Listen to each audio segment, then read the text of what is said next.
आधुनिक काल। हिंदी साहित्य के इतिहास में आधुनिक काल का महत्व इतना अधिक है। सब चीजें इतनी जल्दी जल्दी बदल रही थी, नई चीजें आ रही थी, पुरानी चीजों की जगह पर वो अपना स्थान बना रही थी। तो इसलिए मैं ये कहूंगी कि हिंदी साहित्य का जो आधुनिक काल है वो कहीं ज्यादा और कालों से महत्व रखता है। भारतेंदु जी की महत्ता का तो कहना ही क्या, अल्प आयु में भी उन्होंने इतना अधिक कार्य किया कि जिसका वर्णन बहुत मुश्किल है। इतने अच्छे वो रचनाकार थे, इतने अच्छे वो हास्य व्यंग्यकार थे। साथ साथ में भारतेंदु मंडल के अन्य रचनाकार जो हैं उनका भी महत्व कुछ कम नहीं है। देखिए, आधुनिक काल में जो मुख्य बात याद रखने की है वो मैं आपको पहले बताती हूँ। उससे पहले स्वागत है आप सबका हिंदी साहित्य और व्याकरण गुरु चैनल में। हमने रीतिकाल पढ़ा था, आज हम आधुनिक काल पढ़ रहे हैं।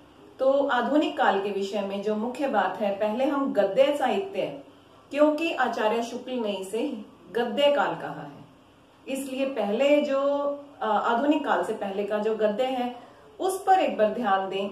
तो उसमें श्रृंगार रस मंडन जो कि विठल नाथ जी की रचना है। विठल नाथ जी वल्लभाचार्य जी के पुत्र शिष्य दोनों थे और इसी परंपरा को आगे भी बढ़ाया गया। किसने बढ़ाया? गोकुलनाथ जी ने, जो कि वल्लभाचार्य के पौत्र यानी के पोते और विठल नाथ जी के पुत्र थे। ठीक है। अच्छा, श्रृंगार रस मंडन का गद्य ब्रज भाषा में था, ये तो आपको पता है, लेकिन अव्यवस्थित था, अपरिमार्जित था। लेकिन गोकुलनाथ जी का जो है 84 वैष्णव की वार्ता, 252 वैष्णव की वार्ता, वैसे तो देखिए आचार्य शुक्ल जी ने ये माना है कि शायद गोकुलनाथ जी का लिखे हुए नहीं है दोनों ग्रंथ, उनके किसी शिष्य के लिखे हुए, क्योंकि गोकुलनाथ जी के लिए उन पुस्तकों में बहुत आदर सूचक शब्दों का प्रयोग किया गया है, इसलिए शुक्ल जी को ऐसा लगता है कि वो उनके द्वारा लिखे गए नहीं है। फिर भी अगर ऑप्शन आता है 4 तो हम गोकुलनाथ को ही क्लियर करेंगे, एक्सेप्ट करेंगे, सही करेंगे, राइट टिक करेंगे, क्योंकि गोकुलनाथ जी का ही हम इसमें मुख्य महत्व मानते हैं, उन्हीं की रचना मानी जाती है। उसके बाद हम मान लेते हैं अष्टयाम, जो कि नाभादास जी ने लिखा। संवत 1660-57 का वो कर दें तो ईस्वी सन आ जाएगा 1603। अघन महात्म्य कहना चाहिए, वैशाख महात्म्य, तो ये लिखे वैकुंठ मणि जी ने। अभी हम इन्हें बोर्ड पर बहुत अच्छे डिटेल से करेंगे, डोंट वरी, मैं आपको सिर्फ बोल के नहीं बताऊंगी, रिटर्न में दिखाऊंगी ताकि आपको क्लियर हो जाए, सब चीजें याद हो जाए, आपके लिए आसानी हो। ठीक है। बैताल पचीसी, आईने अकबरी की वचनिका, ये पढ़ेंगे हम आज अच्छे से। उसके साथ साथ हम बात करेंगे चम छंद वर्णन की महिमा। ये क्या है? खड़ी बोली गद्य की आरंभिक रचनाओं में गंग कवि की लिखी हुई रचना। ठीक है। उसके बाद हम पढ़ते हैं भाषा योग वशिष्ठ, 1741 में राम प्रसाद निरंजनी जी की लिखी हुई। उसके साथ साथ हम नचिकेतोपाख्यान, रानी केतकी की कहानी, सुख सागर, प्रेम सागर, सुख सागर, जो कि सदा सुख लाल नियाज जी का लिखा हुआ है और आज भी बहुत से लोग पढ़ते हैं। मुझे याद है बचपन में मेरी नानी माँ सुख सागर को बड़े प्रेम से पढ़ती थी। बहुत ही प्रसिद्ध, बहुत ही अच्छी रचना है। हिंदी कुछ अलग सी है, आज जैसी नहीं है, लेकिन समझ आती है, अच्छी लगती है पढ़ने में। उसके साथ साथ ईसाई धर्म प्रचारकों ने भी हिंदी गद्य को आगे बढ़ाने में बहुत प्रयास किए। साथ साथ में राजा शिव प्रसाद हिंद जी ने, जिन्होंने उनसे टक्कर ली थी सैयद अहमद खां से। उसके साथ साथ हम राजा लक्ष्मण जी, जिनकी भाषा संस्कृत निष्ठ है, शिव प्रसाद जी की थोड़ा सा उर्दू से संबंधित है, मुहावरेदार भाषा दोनों की है। और आज के वीडियो के एंड में हम पढ़ेंगे 1857 की क्रांति से जो सांस्कृतिक पुनर्जागरण हुआ। पुनर्जागरण मैं शायद आपको बहुत अच्छे से डिटेल में करवाना चाहती हूँ, शायद ना करवा पाऊं, लेकिन मेरे एमफिल के जो हम बीच बीच में जो सर्कुलर्स निकालते हैं उसमें मेरा पुनर्जागरण, भारतेंदु युग का पुनर्जागरण, 1857 की क्रांति का पुनर्जागरण, ये मेरा टॉपिक था। तो मुझे बड़ा इंटरेस्ट आता है इसमें।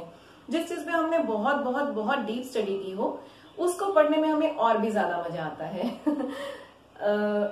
ये चीजें थोड़ा सा इररिलेवेंट हो गई, सॉरी, वीडियो कहीं बड़ा ना हो जाए, इसलिए हम अपने टॉपिक पे आते हैं। ब्रह्म समाज, प्रार्थना समाज, स्वामी विवेकानंद जी का रामकृष्ण मिशन। विवेकानंद जी एक ऐसी हस्ती हैं जिनके बारे में जितनी भी बात की जाए उतनी कम है, वैसे तो कोई भी कम नहीं है। देखिए, ब्रह्म समाज की स्थापना राजा राम मोहन राय जी ने की। उन्होंने वो हिंदी और इंग्लिश के अच्छे से जानकार थे और उन्होंने हिंदी को बहुत बढ़ावा दिया। बहुत सी सामाजिक कुरीतियों को बंद करवाया उन्होंने, कोशिश की अपनी तरफ से जितने वो प्रयास कर सकते थे उसमें कोई कमी नहीं छोड़ी। मैं इनका जब अलग अलग से कभी साहित्य या साहित्यिक परिचय या जीवन परिचय पढ़ती हूँ मैं बहुत प्रेरित होती हूँ। लक्ष्मीबाई जी का कभी जब उदास होता है मन तो मैं कोशिश करती हूँ कि कोई ऐसी मूवी देखूं, या कोई मूवीज का मुझे बहुत शौक है, सॉन्ग्स का भी, गानों का, डांस का। तो जब भी मन उदास होता है या फिर एकांत में और भी ज्यादा उदास हो तो मेरी कोशिश ये रहती है कि मैं किसी न किसी ऐसे प्रेरक रचना को पढूं या रचनाकार को पढूं जिनके जीवन में अनेक कष्ट आए हो। तुलसीदास जी के जीवन में हद कष्ट आए, जितने भी रचनाकार हैं उनके सभी के जीवन में बहुत से कष्ट आए थे। तो उनको पढ़ के थोड़ी सी सबलता मिलती है, थोड़ा सा अच्छा लगता है। सभी ने विरोध सहन किया, निराला जी हो, आधुनिक कवि हो या पुरातन कवि हो, सबने ही बहुत बहुत कष्ट सहन किया। भगत सिंह जी को जब पढ़ते हैं, मैं कई बार टॉपिक से अलग चली जाती हूँ, सॉरी। वापस आते हैं, आर्य समाज की स्थापना दयानंद सरस्वती जी ने की थी। थियोसोफिकल सोसाइटी मैडम बलावत्स्की ने की थी। इनको हम थोड़ा सा आज डिटेल से करते हैं। कहीं आचार्य शुक्ल जी ने जो लिखा था उसे आज की पुस्तकें उनके मत को थोड़ा सा नगण्य जरूर करती हैं, लेकिन फिर भी मैं ये कहूंगी कि शुक्ल जी का मत सर्वोपरि रहना चाहिए, क्योंकि उन्होंने उस समय मील के पत्थर की तरह से एक हिंदी साहित्य का इतिहास 1929, बताइए उस समय क्या तो प्रेस का था, क्या हमारे पास इतनी पुस्तकें नहीं थी, इतना हिंदी की पुरानी पुस्तकों को पढ़ा नहीं गया था।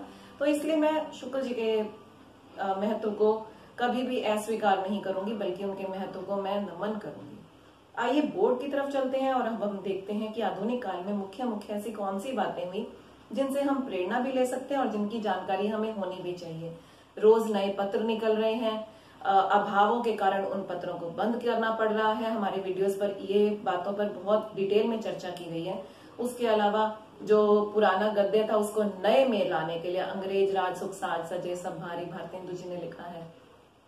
व्यंग्य करते थे, करना चाहते थे, लेकिन ध्यान रखते थे कहीं अंग्रेजों की नजर में हम अच्छे से ना आ जाएं और हमें बहुत ज्यादा कष्ट ना हो जाए, तो प्रतीकात्मक रूप में करते थे। तो आइए बोर्ड की तरफ चलते हैं और पढ़ते हैं आधुनिक काल। आधुनिक काल, नामकरण और समय सीमा की बात करें तो आचार्य रामचंद्र शुक्ल ने हिंदी साहित्य के इतिहास के चौथे कालखंड को गद्य की प्रमुखता थी इसलिए नाम दिया गद्य काल। ये मैंने आपको अभी बताया। उन्होंने समय सीमा बताई 1900 विक्रमी से 1980 विक्रमी, यानी कि 1843 संवत और सन में 57 वर्ष का अंतर होता है। सन 57 वर्ष पीछे चलता है, तो इस हिसाब से हम कह सकते हैं 1843 से 1923 ईस्वी तक। देखिए शुक्ल जी ने क्या नाम दिया, गद्य काल। मिश्र बंधु जी का 1934 में आया था इतिहास। प्लीज आप मुझे कमेंट में उनके इतिहास का नाम जरूर बताना। उन्होंने आधुनिक काल को नाम दिया वर्तमान काल। रामकुमार वर्मा और गणपति चंद्रगुप्त जी दोनों ने ही इसे आधुनिक काल माना। ठीक है। हिंदी गद्य के शुरुआत में जिस तरह से गद्य का विकास हुआ ये मैं आपको पहले ही बता चुकी हूँ। इनके बारे में श्रृंगार रसमंडन विठलनाथ जी ने लिखा, और ये कौन थे, वल्लभाचार्य जी के शिष्य थे, जिन्होंने अष्टछाप 1565 में अष्टछाप की स्थापना की थी। 8 कवि, 4 उनके पिता के शिष्य और 4 इनके खुद के शिष्य। ठीक है। लेकिन श्रृंगार रसमंडन का गद्य जो था अपरिमार्जित था, अव्यवस्थित था। उसके बाद आया गोकुलनाथ जी का। ठीक है। 84 वैष्णव की वार्ता, 252 वैष्णव की वार्ता, ये 2 उन्होंने लिखे, बहुत प्रसिद्ध हुए। सभी बहुत अच्छे से इनको पढ़ते थे। उसके साथ साथ ये कह सकते हैं कि 84 वैष्णव की वार्ता में वल्लभाचार्य के शिष्यों और 252 वैष्णव की वार्ता में गोसाई विठलनाथ जी के शिष्यों का जीवन वृत्त है, जिससे हमें उनके जीवन के बारे में कुछ पता चलता है। ठीक है। वल्लभ संप्रदाय का जो वार्ता साहित्य है वो विठलनाथ और गोकुलनाथ जी के वचनों के आधार पर ही लिखा गया है। उसके बाद हम बात कर सकते हैं कि नाभादास जी का अष्टयाम, ये 1603 ईस्वी में प्रकाशित हुआ और इसमें भगवान राम की दिनचर्या, अष्टयाम 8 याम वो क्या करते थे, दिनचर्या का वर्णन है। ठीक है। इसका समय 17वीं शताब्दी का उत्तरार्ध कह सकते हैं।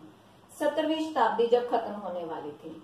अच्छा, उसके बाद हम बात करते हैं गद्य लिखने की जो परंपरा है उसमें ब्रज भाषा में ही लिखा गया था। ठीक है। जानकी प्रसाद जी ने रामचंद्रिका की टीका 1817 ईस्वी में लिखी। और बात करें तो चंद छंद वर्णन की महिमा गंग कवि जी ने लिखी। भाषा योग वशिष्ठ राम प्रसाद निरंजनी 1741 ईस्वी। पद्म पुराण का भाषा अनुवाद पंडित दौलत राम जी ने किया। नचिकेतोपाख्यान, ये जो 4 हैं ये मुख्य हैं। इन पर प्रश्न बहुत आते हैं, अच्छे से देखिए। जो लल्लू लाल जी हैं, लल्लू लाल जी आगरा के गुजराती ब्राह्मण थे। आगरा के गुजराती ब्राह्मण थे। फोर्ट विलियम कॉलेज के हिंदी उर्दू अध्यापक जॉन गिल क्राइस्ट ने इन्हें आदेश दिया था कि खड़ी बोली गद्य में आप कोई रचना कीजिए। तो इन्होंने क्या लिखा? प्रेम सागर। प्रेम सागर जिसमें भागवत के 10वें स्कंद की कथा का वर्णन है। उसके अलावा उन्होंने उर्दू में कुछ पुस्तकें लिखी जिनके नाम सिंहासन, बत्तीसी, बैताल पचीसी, शकुंतला नाटक, माधोनल आदि। लल्लू लाल जी ने बिहारी सतसई की टीका भी लिखी। किस नाम से? लाल चंद्रिका। लल्लू लाल जी ने लाल चंद्रिका लिखी, बिहारी सतसई की टीका। मैं रिपीट कर देती हूँ उन बातों को जो कि पेपर में आने लायक होती हैं। उसके साथ साथ उन्होंने एक प्रेस भी खोला और उस प्रेस का नाम था संस्कृत प्रेस। क्लियर? आगे देखते हैं। सदन मिश्र फोर्ट विलियम कॉलेज में ही ये नौकरी करते थे, कलकत्ता में। और इन्होंने कॉलेज अधिकारियों की प्रेरणा से ही नचिकेतोपाख्यान लिखा। जैसे इन्हें कहा ऐसे ही इनसे भी कहा कि खड़ी बोली गद्य में कुछ लिखो, बच्चों को पढ़ाने के लिए कुछ हो। इसलिए इनके ब्रज भाषा के साथ साथ पूर्वी पंथा इनकी भाषा में, सदल जी की भाषा में। इंशा अल्लाह खां रानी केतकी की कहानी, रानी केतकी की कहानी उर्दू के प्रसिद्ध शायर थे। दिल्ली के उजड़ने के बाद लखनऊ में आए थे और रानी केतकी की कहानी को उदयभान चरित भी कहा जाता है। क्लियर यहाँ तक? उसके साथ साथ हम इनकी बात करें, ये 1800 ईस्वी में रानी केतकी की कहानी इन्होंने लिखा। अब बात करते हैं मुंशी सदासुख लाल नियाज। सुख सागर लिखा इन्होंने और हिंदी गद्य का प्रवर्तन करने वालों में सर्वप्रमुख स्थान इन्हीं का है। हिंदी गद्य का सूत्रपात भी 1800 में माना जाता है, क्योंकि देखिए 1800 में शुरू हुआ। अब बात आती है ईसाई धर्म प्रचारक विलियम केरे। विलियम केरे इन्होंने बाइबल का हिंदी में और साथ साथ में बंगला में भी अनुवाद किया। विलियम केरे जी ने बाइबल का हिंदी और बंगला दोनों में अनुवाद किया। इनका गद्य चलती हुई भाषा थी ताकि सभी लोग आराम से समझ सके और ईसाई धर्म को ज्यादा से ज्यादा प्रचार प्रसार मिल सके। राजा शिव प्रसाद सितारेहीन आधुनिक काल के आरंभ की बात करें तो हम इनमें से कोई भी नाम नहीं छोड़ सकते हैं वैसे तो, पर ये 4 और ये 2, ये 6 नाम हम कभी छोड़कर आगे बढ़ ही नहीं सकते हैं। शिव प्रसाद सिंह जी जो थे वो हिंदी के पक्षपाती थे और अंग्रेजों के कृपा पात्र थे। अंग्रेज इनकी सुनते भी थे। वैसे तो अंग्रेजों ने सारी बात अपनी की है, किसी की सुनी नहीं है, लेकिन फिर भी शिव प्रसाद सिंह जी का अच्छा मान सम्मान था। हिंदी की रक्षा के लिए उन्होंने बहुत से कार्य किए। वो बराबर सर सैयद अहमद खां का भी विरोध करते रहे। वो उर्दू के पक्षधर थे। इसलिए गारसा दा तासी एक फ्रांसीसी विद्वान जो थे, हिंदी उर्दू के इस झगड़े को फ्रांस में बैठकर बढ़ा रहे थे। गारसा दा तासी का आपने हिंदी साहित्य का इतिहास सुना होगा नाम, वो आप मुझे कमेंट में बताइए। वो फ्रांस में रहकर उर्दू को बढ़ावा दे रहे थे और हिंदी के साथ पक्षपात कर रहे थे। ठीक है। आचार्य शुक्ल जी ने एक बात लिखी है कि अदालती भाषा उर्दू होते हुए भी शिक्षा विधान में देश की असली भाषा हिंदी को स्थान देना पड़ा। ऐसा बुरा लगा इस बात से गारसा दा तासी को। अच्छा, अब आप देखिए इन्होंने बनारस अखबार निकाला, यहाँ लिखा भी है मैंने, बनारस अखबार निकाला। उसके साथ साथ इनकी रचनाएं आलसियों का कीड़ा, राजा भोज का सपना, इतिहास तिमिरनाशक, मानव धर्म का सार, भूगोल हस्तामलक, उपनिषद सार आदि आदि। बहुत कोशिशें करनी पड़ी इनको हिंदी को उसका स्थान दिलाने के लिए। वैसे तो आज तक भी हिंदी को उसका स्थान नहीं मिल पाया, लेकिन फिर भी सभी के प्रयास बहुत मायने रखते हैं। अब बात आती है राजा लक्ष्मण जी की। इनकी भाषा कैसी थी? इनकी भाषा संस्कृत निष्ठ थी। अभिज्ञान शकुंतल का इन्होंने अनुवाद किया। प्रजा हितैषी बहुत महत्वपूर्ण पत्र है। 1861 ईस्वी में आगरा से प्रजा हितैषी पत्र इन्होंने निकाला। उसके साथ साथ 1862 में अभिज्ञान शकुंतल का अनुवाद किया। और ये कह सकते हैं कि राजा लक्ष्मण सिंह जी के शकुंतला नाटक की भाषा को देखकर अंग्रेज विद्वान फेडरिक पिनकॉट बहुत ही प्रसन्न हुए। इन सब में एक नाम और बहुत प्रसिद्ध है, मैंने यहाँ लिखा नहीं है, सॉरी। पंजाब में हिंदी का प्रचार प्रसार कर रहे थे बाबू नवीन चंद्र राय।